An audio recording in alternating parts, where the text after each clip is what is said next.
¿Y el hombre puede soportar tanto silencio? ¿Es natural estar 7 años en silencio o vivir una experiencia de silencio tan radical? ¿O es algo artificial?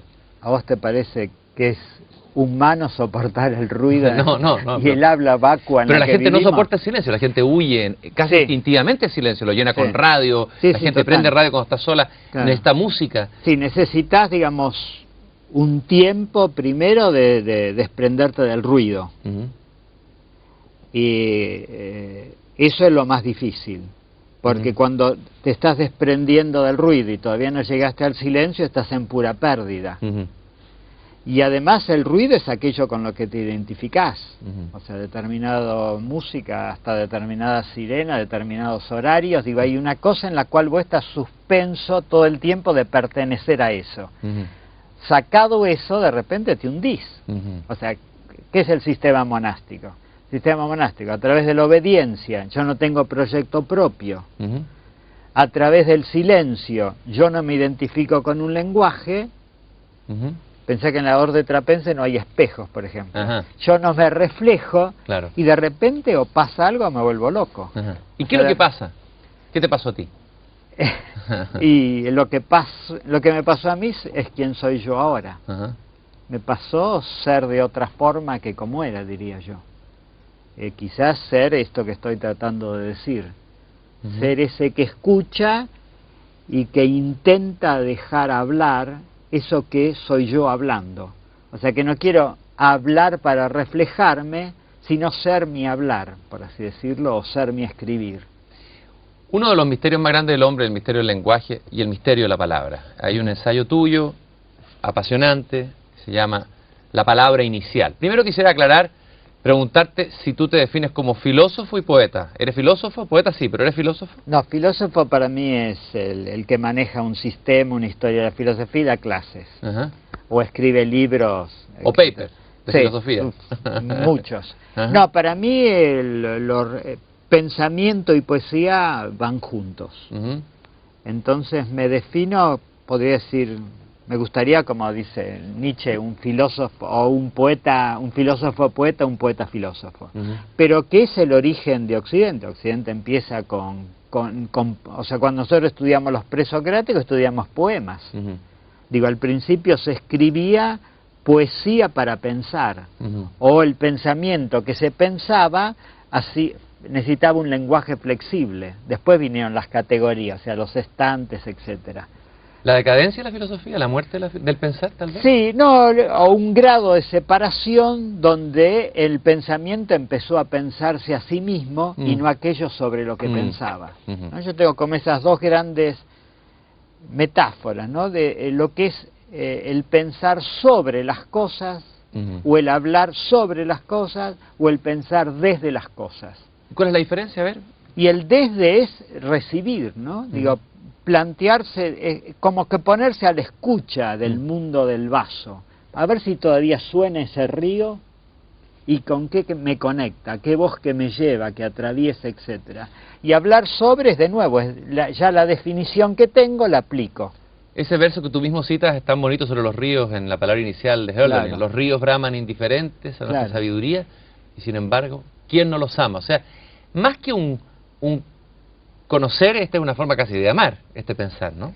Y sí, y amar es crear. Ajá. O sea, amar es un sentimiento, etcétera, pero cuya plenitud acontece en que aparece un niño nuevo, Ujú. por así decirlo. Es la idea el amor es lo que genera, lo que crea, digo, más allá del romanticismo, es la fuerza vital que se expresa generando. La palabra Y uno tiene como que enamorarse de ese amor para gestar. La palabra inicial, ¿qué es? A ver, ¿cuál es la palabra que te ha interesado a ti, la palabra de la poesía? ¿Cuál es la diferencia de la palabra de los poetas a la palabra que usamos todos los días, los seres humanos, cuando nos comunicamos, cuando informamos, incluso cuando escribimos un ensayo o un paper o lo que sea? ¿Qué es esa palabra inicial? Y la palabra inicial sería esa palabra que por la cual yo me dejo llamar. Ujú. ¿No? Digo, la palabra inicial son palabras que de alguna forma en el medio del ráfago del hablar a mí me llama una palabra y se vuelve como no un cuestionamiento, no, se vuelve casi una obsesión, ¿no? Y yo empiezo a demorarme, a morar con esa palabra. Y entre nosotros, entre este entorno a decirla, gustarla, a transformarme, etcétera, empieza a pasar algo. Empieza desde ese inicio aparece una narración o un poema. Yo creo que es esa idea de no un lenguaje que ya está entendido, sino que todavía no dijo tal palabra de sí. O sea, las palabras tienen mucho más que decir de lo que ya han dicho. Absolutamente. Ajá. O sea, las palabras, digo, están en el lenguaje común, son monedas de cambio. Pero si tú la tocas, todavía tiene mucho relieve que no fue, digamos, palpado.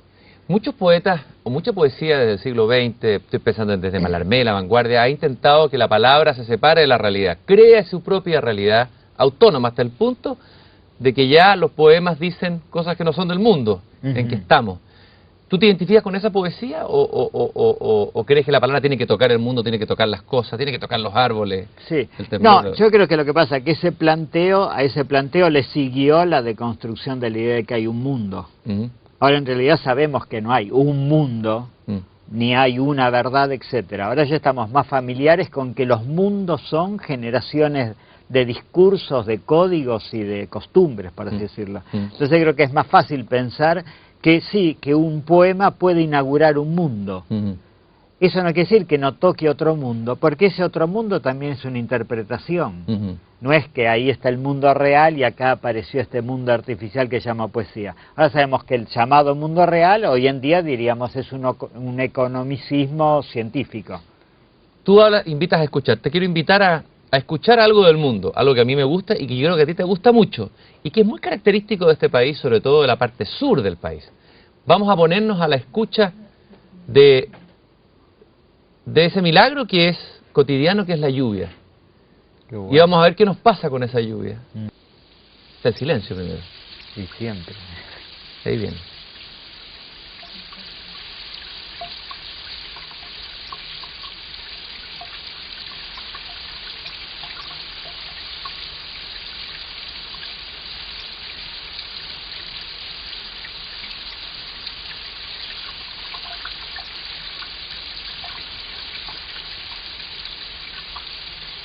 Un poco de lluvia chilena para ti, un regalo. No es poco. A ver, ¿qué hace la lluvia? ¿Cómo nace el poema que habla de la lluvia? Y tal vez podemos terminar, o sea, tomar algún poema donde esté la lluvia en tu poesía. ¿Qué ocurre ahí? ¿Qué significa escuchar la lluvia, por ejemplo? Que un poeta escuche la lluvia. Casi diría que es lo más niño que me puede pasar, no sé por qué. Me imagino porque ser niño es tener tiempo para ver llover y no sentirse culpable. Además es la idea de lo que cae, en el sentido de aquello que no podemos manipular y de lo cual depende todo. Para mí es la idea del don por antonomasia, ¿no? Lo transparente, lo que no hace sombra, lo que fecunda, lo que limpia, lo que bautiza, y la música de la lluvia. En un poema que no existe, que alguna vez tiré, decía algo así como que llovía y la gente corría, miraba por la ventana, de lo único transparente que le pasa a una ciudad, ¿no? Esa idea. Yo creo que para mí la lluvia tiene esa maravilla del don.